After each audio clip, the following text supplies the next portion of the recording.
hoy nos dio una lección de política, de actuar con la cabeza fría, y mira, Donald Trump ha salido a reconocer que están trabajando en serio. Así va a ser. Tenemos enfrente al imperio, 3,200 kilómetros de frontera lineal, Vicente, Jaime. ¿Qué vamos a hacer? Pues tenemos que lidiar con un loco por 4 años, ¿eh? No este mes, no estos días que ha pasado. Vamos a lidiar con él 4 años y ya veremos, pero lo que ha hecho la presidenta Claudia Sheinbaum Pardo ha dado una lección de dignidad, de confianza y de actuar con la cabeza fría. Así es, y vamos a ver hasta dónde llega el compromiso de Estados Unidos de frenar el tráfico de armas que fortalece al crimen organizado. Mientras Olia Esteves desde Washington dice que hay morenistas al servicio de Rusia, dice que está expuesto el plan de la embajada rusa para usar a cuadros de Morena contra la decisión de Sheinbaum de no ingresar a los BRICS. Mi querido Jaime Lovich, voy contigo. Ay, Dios mío, de verdad. ¿Por qué será que algunos periodistas se enloquecen? Yo no sé qué es lo que pasa de verdad. Bueno, yo creo que sí sé qué es lo que pasa. Muchos periodistas confunden sus deseos con la realidad, ¿no? Esta mujer es uno de ellos, Raimundo Riva Palacio. No, si uno lee la columna hoy de Raimundo Riva Palacio, la de Salvador García Soto en la Universal, a Leoncito Mauleón, Héctor de Mauleón. Mauleón. Dices, Dios mío, ¿de dónde sacan estos sus informaciones, no? Y claro, por fortuna hay periodistas que están en Sin Censura, que tienen una veteranía, tienen unos colmillos que arrastran, como el maestro Paco Cruz, que bien, a mí me encanta el maestro Paco Cruz porque el maestro Paco Cruz no se deja marear. Y efectivamente, como dice el maestro Paco Cruz, muchos se preguntan, ¿cómo es posible que la Casa Blanca emitiera un documento en el que acusa al gobierno de Claudia Sheinbaum de tener alianzas con los cárteles de la droga? ¿De dónde se sacaron eso, no?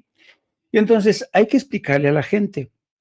Miren, cuando inicia una presidencia en Estados Unidos, vienen a tropel los cambios, ¿no?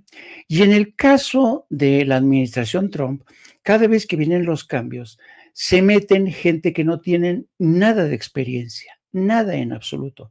Y lo que es más, no solamente no tienen experiencia, sino que son ignorantes, son safios y muy temerarios. La ignorancia, la estupidez es muy temeraria. Bueno, ¿qué es lo que ocurrió?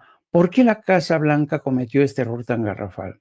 Bueno, se da la circunstancia que al frente del Departamento de Comunicaciones está una chica de 27 años que se llama Caroline Leavitt. Caroline Leavitt es una chica que ya contendió por un escaño en la Cámara de Representantes, fracasó miserablemente, pero Trump la ha colocado. Es una chica tipo Barbie, ¿no? Muy guapa, rubia, el clásico prototipo de la Barbie.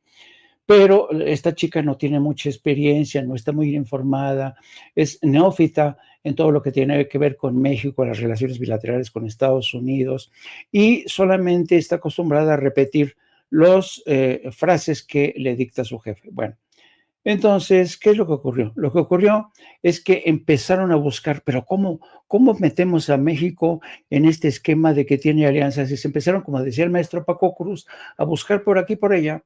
Y a la hora de fundamentar su argumentación de que México, el gobierno de México tenía alianzas, metieron, entre otras, un cable de AP, que le voy a pedir a Dave que ponga el cable de AP, donde se dice que el gobierno de México, miren, este fue uno de los documentos que la Casa Blanca presentó como prueba. El hombre que alguna vez encabezó y fue el arquitecto de la guerra contra las drogas en México, se refiere a Genaro García Luna, ha sido sentenciado a 38 años por un juzgado de Nueva York. Este fue uno de los documentos. At Grainger, we're for the ones who pay attention to every little detail, the ones who fuss, tinker, and sweat the small stuff. Y entonces uno dice, pero qué barbaridad, ¿cómo es posible que gente que trabaja en la Casa Blanca sea capaz de cometer estos errores? Insisto, si a Trump, la CIA, la DEA, el Departamento de Justicia le hubiera llegado documentos en el que queda demostrada esa alianza con Claudia Sheinbaum o con López Obrador, ¿ustedes creen que Trump hubiera buscado contactar a Claudia Sheinbaum hoy? No, imposible, imposible, ¿no? Y yo creo que bueno que la presidenta se mostró contundente, dijo, es una irresponsabilidad nunca antes vista, ¿eh? Pocas veces yo he visto cometer a la Casa Blanca este tipo de errores tan garrafales. Bueno, segundo elemento, y yo creo que la presidenta dijo que en el acuerdo de hoy quedaron en que, por un lado, el gobierno de México pone 10,000 efectivos, cuando estaba López Obrador fueron 26,000, bueno, van a ser 10,000 efectivos, pero no pueden distraer más, ¿por qué? Porque tienen problemas en Sinaloa, hay también temas en Michoacán, en Guanajuato, en Jalisco, no puede distraer a más de 10,000, y pues, considerando que con eso se va, o mejor dicho, no es que se tranquilice Trump. De esta manera Trump puede justificar diciendo, doblegamos a México, nos van a dar 10,000 para vigilar la frontera, ¿no? Entonces, de alguna manera, Claudia le ofreció esta opción de presentar cara ante la opinión pública, porque Trump, desde mi punto de vista, se había percatado que iniciar la voladura controlada de un acuerdo de 30 años que ha sido exitoso, pues era muy arriesgado porque muchísima gente no lo iba a entender. Bueno, y como parte de este acuerdo, la presidenta de México, fíjate, le pidió al presidente Trump que haga hasta lo imposible por cercenar, por cortar el flujo tan brutal de armamento, pero armas de asalto, los famosos estos Barrett o Berrett, que pueden penetrar cualquier, y este tipo de armamento pesado lo venden en la frontera. Le voy a pedir a mi querido Dave que se puede poner el último mapa publicado por la Agencia para Combatir el Tráfico. Fíjense bien nada más en esto. Esto es un mapa elaborado por la Agencia para el Control de Armas y Tabaco en enero del 2025. Fíjense bien el estado de Texas, Houston, San Antonio, El Paso, es donde se concentran. ¿Saben cuántas hay? 9,000. 9,000 armerías concentradas a lo largo de toda la frontera. El estado que mayor número de armerías concentra es Texas. ¿Por qué? Porque Texas es uno de los estados que tiene más laxas, más permisivas leyes hacia ambos lados de la frontera. Menos en California, menos en Nuevo México y menos en Arizona. El que prácticamente se lleva el premio es Texas, y es precisamente desde Texas donde se ha establecido este principal corredor. La pregunta es, ¿el señor Donald Trump va a poder cumplir su palabra de frenar este incesante tráfico de armamento que nos llega a través de 9,000, repito, 9,000 armerías?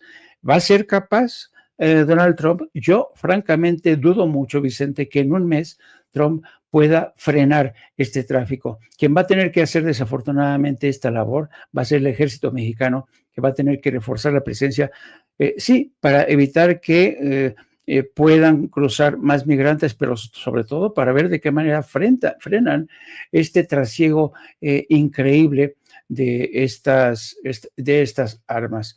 Y como último punto de quizá de lo que quería comentar en lo que ocurrió todo el día de hoy, el fin de semana, efectivamente, la Embajada de México en Estados Unidos recibió la comunicación de la Casa Blanca de que querían hablar con Claudia Sheinbaum. Yo creo que estando en Mar-a-Lago, Donald Trump empezó a sopesar, empezó a decir, ¿sigo con esto o no? El Wall Street Journal ya le había advertido que era la decisión más estúpida que podía tomar.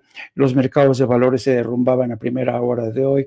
Entonces, yo creo que Donald Trump tenía calculada la llamada que le comunicó a la embajada que por favor se comunicaran con la presidenta a primera hora de hoy. Le surgía desactivar la bomba que había plantado Donald Trump. Bien. Y en ese sentido, la Embajada de México jugó el papel que tiene que jugar. La pregunta es, ¿quiénes han sido los verdaderos artífices de este acuerdo? Porque ha sido una estrategia en la que la presidenta se ha contenido muy mucho, ¿eh? No ha soltado bravuconadas, no ha dicho por adelantado, sí, pues ahora vamos a imponerles 25 a usted. No, la presidenta de México dijo, vamos a esperar, y hoy iban a dar a conocer el famoso Plan B, que al final no se da a conocer. ¿Por qué? Porque llegaron a un principio de acuerdo. Bueno, en estas negociaciones quienes han sido claves ha sido la presidenta, el secretario de Hacienda, Marcelo Ebrard y la secretaria de Gobernación. Mucho menos el embajador de México en Estados Unidos, Esteban Moctezuma Barragán. Y es interesante plantear lo siguiente, la pregunta que hasta hace poco le decían a la presidenta, oiga, señora presidenta, ¿y va usted a ratificar en el puesto a Esteban Moctezuma? Y la presidenta se limitó a decir, bueno, por el momento, y dada el contexto en el que actuamos, no podemos mover ahorita a Esteban Moctezuma, pero por el momento fue la expresión que utilizó. Bueno, a mí me contaron fuentes muy bien informadas que después de que el embajador de México en Estados Unidos escuchó a la presidenta, ni tonto ni perezoso, dice, ¿cómo hago? ¿Cómo hago? Y se le ocurre grabar un video de 7 minutos y medio. Esto ningún embajador lo había hecho, ninguno.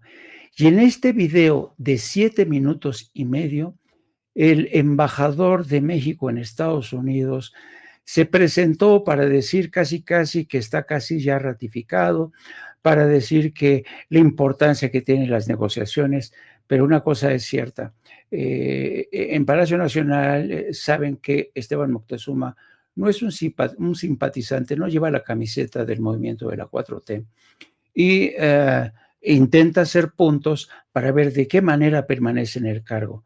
Yo no sé, francamente, porque esto lo tendrá que decidir la presidenta de la República. Ella sabe cuál va a ser su estrategia, pero eso sí tiene que ser alguien de su absoluta confianza, porque tiene que ser una persona que tenga todos los embajadores en Washington te lo dicen, o la propia presidencia. Para poner a un embajador, sobre todo en Washington, tiene que ser un embajador de extremada confianza del presidente o la presidenta, en este caso en turno.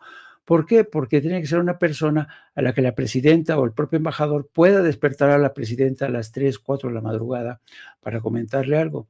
Y Esteban Moctezuma no es una persona que tenga una estrecha cercanía con Claudia Sheinbaum.